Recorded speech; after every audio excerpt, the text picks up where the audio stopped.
రాష్ట్రపతి ద్రౌపది ముర్ము రఫేల్ యుద్ధ విమానంలో గగన విహారం. రాష్ట్రపతి ద్రౌపది ముర్ము శత్రుభీకర రఫేల్ యుద్ధ విమానంలో బుధవారం గగన విహారం చేశారు. హర్యానాలోని అంబాలాలో ఉన్న భారత వాయుసేన స్థావరం నుంచి ఈ యుద్ధ విమానంలో నింగిలోకి దూసుకు వెళ్లిన ఆమె దాదాపు 30 నిమిషాల్లో 200 కిలోమీటర్ల మేర దూరం ప్రయాణించారు.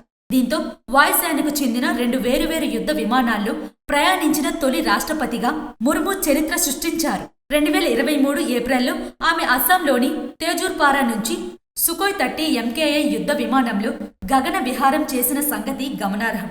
2006 జూన్లో అప్పటి రాష్ట్రపతి అబ్దుల్ కలాం, 2009లో అప్పటి దేశ ప్రథమ పౌరురాలు ప్రతిభా పాటిల్ సుఖోయ్ 30 MKI యుద్ధ విమానాల్లో ప్రయాణించారు. రఫేల్లో రాష్ట్రపతి విహారాన్ని స్వయంగా పర్యవేక్షించిన మార్షల్ APS సింగ్ స్థావరం నుంచే మరో విమానంలో ప్రయాణించారు. రఫేల్ ప్రయాణంపై రాష్ట్రపతి స్పందిస్తూ ఇది తనకు మరవలేని అనుభూతి అని పేర్కొన్నారు. దేశ రక్షణ సామర్థ్యాలపై తన విశ్వాసాన్ని ఈ విహారం మరింతగా ఇనుమడింపజేసిందన్నారు. సందర్శకుల పుస్తకంలో ఈ మేరకు సందేశంతో తన ఆనందాన్ని పంచుకున్నారు. ఈ ఏడాది మేలో ఆపరేషన్ సింధూర్లో భాగంగా పాకిస్తాన్లోని ఉగ్రవాద శిబిరాలపై రఫేల్ జెట్లతో భారత దాడులు జరిపింది. ఈ యుద్ధ విమానంలో ప్రస్తుతం రాష్ట్రపతి గగన విహారం చేయడం ప్రాధాన్యం సంతరించుకుంది.